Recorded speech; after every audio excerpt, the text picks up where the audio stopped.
क्या आपने कभी सोचा है हमारे देश को भारत, इंडिया और हिंदुस्तान तीनों नामों से क्यों जाना जाता है? क्या ये तीन अलग अलग देश हैं या एक ही देश के तीन अलग नाम? इन नामों के पीछे छुपी है हजारों साल पुरानी इतिहास की कहानी। एक कहानी जो शुरू होती है प्राचीन वेदों से और पहुंचती है आज के भारतीय संविधान तक। आज की इस वीडियो में हम जानेंगे भारत के नाम की असली कहानी। भारत को समझने के लिए सबसे पहले हमें इसकी भौगोलिक पहचान समझनी होगी। भारत एक उपमहाद्वीप है। इसके उत्तर में हिमालय पर्वत स्थित है।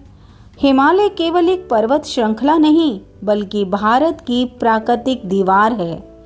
इसी तरह पश्चिम में अरब सागर, पूर्व में बंगाल की खाड़ी और दक्षिण में हिंद महासागर है। इन प्राकृतिक सीमाओं ने भारत को एक विशिष्ट सभ्यता बनने में मदद की है।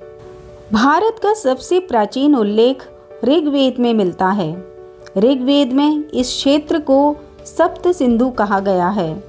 सप्त सिंधु का अर्थ है 7 नदियों की भूमि। इन नदियों में सबसे महत्वपूर्ण नदी थी सिंधु नदी। सिंधु नदी के आसपास भारत की प्रारंभिक सभ्यता विकसित हुई और यहीं से भारत के नाम की कहानी शुरू होती है। महाभारत और अन्य प्राचीन ग्रंथों में पूरे देश को भारतवर्ष कहा गया है। भारतवर्ष शब्द राजा भरत से जुड़ा हुआ है। राजा भरत एक महान और शक्तिशाली शासक माने जाते हैं।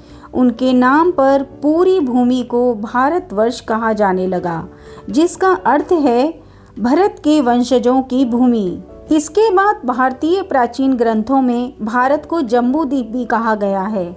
जम्बू द्वीप का अर्थ है जामुन के पेड़ों का द्वीप। उस समय भारत में जामुन के पेड़ बहुत अधिक पाए जाते थे। धीरे धीरे यह नाम पूरे भारतीय उपमहाद्वीप के लिए प्रयोग होने लगा। जब विदेशी लोग भारत पहुँचे तो उन्होंने अपने तरीके से इस देश का नाम रखा। सबसे पहले फारसी लोग आए। उन्होंने सिंधु शब्द को हिंदू में बदल दिया। ग्रीक लोगों ने इसी शब्द को बदलकर इंडोस या इंडिका कहा और यही शब्द आगे चलकर इंडिया बन गया। फिर 7वीं शताब्दी में चीन के प्रसिद्ध यात्री ह्वेनसांग भारत आए। उन्होंने भारत के कई राज्यों की यात्रा की और यहाँ की शिक्षा प्रणाली का अध्ययन किया। उन्होंने भारत को यिंतु और तियानछू जैसे नामों से लिखा। फिर मध्यकाल में भारत को हिंदुस्तान कहा जाने लगा। फारसी भाषा में स्थान का अर्थ होता है भूमि या देश, इसलिए हिंदुस्तान का अर्थ हुआ हिंद की भूमि। 1947 में जब भारत स्वतंत्र हुआ तब संविधान बनाया गया तो उसमें लिखा गया इंडिया दैट इज भारत, जिसका अर्थ है भारत और इंडिया एक ही देश के दो नाम हैं। और इस तरह भारत को कई नामों से पुकारा गया। भारत केवल एक देश नहीं है, यह हजारों साल पुरानी सभ्यता और संस्कृति का संगम है। नाम चाहे भारत हो या इंडिया या हिंदुस्तान, यह वही भूमि है जहाँ विविधता में एकता की परंपरा आज भी जीवित है।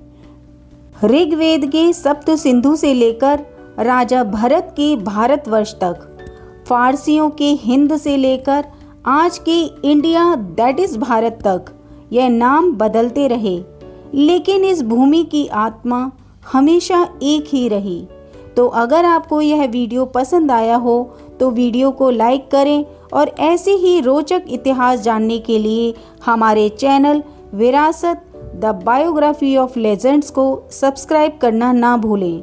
मिलते हैं अगली वीडियो में भारत की एक और अद्भुत कहानी के साथ। जय हिंद।